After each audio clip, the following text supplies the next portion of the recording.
بسم اللہ الرحمن الرحیم۔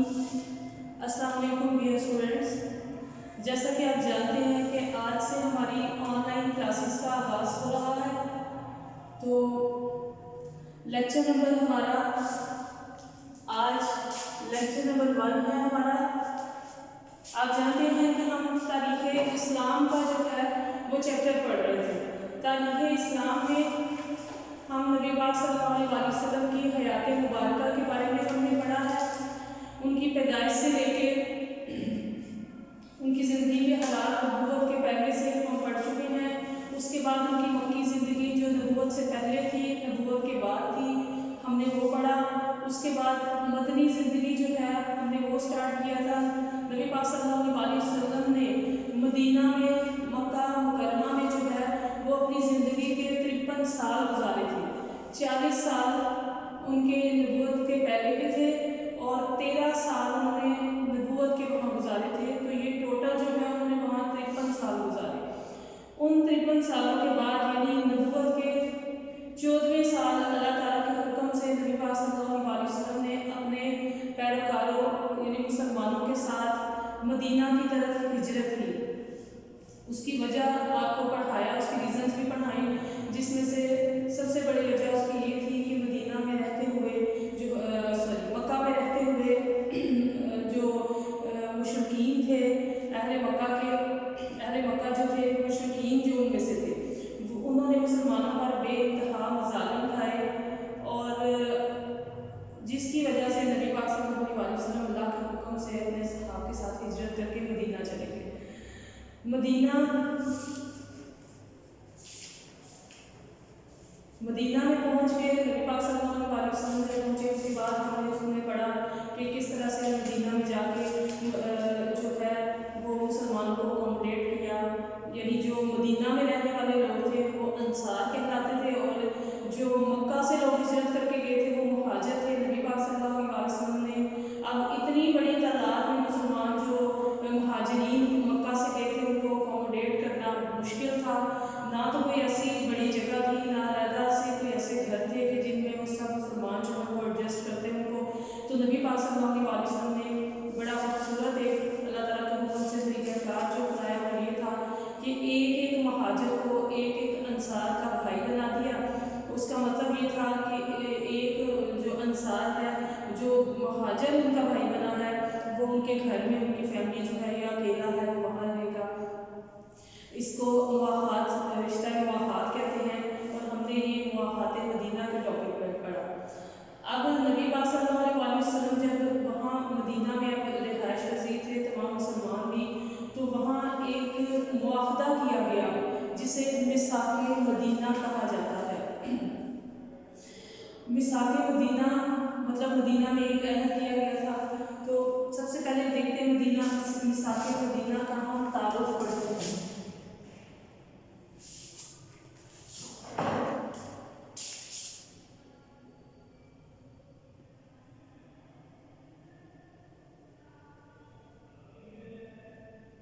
میثاق مدینہ کا تعارف پڑھتے ہیں سب سے پہلے ہم۔ سن 1 ہجری سال جو ہے ہمارا، جو ہم اسلامی سال کا آغاز جو کرتے ہیں ہم ہجری سے، تو وہ نبی پاک صلی اللہ علیہ وسلم جب ہجرت کر کے مدینہ گئے اس دن سے ہمارا ہجری سال شروع ہوتا ہے۔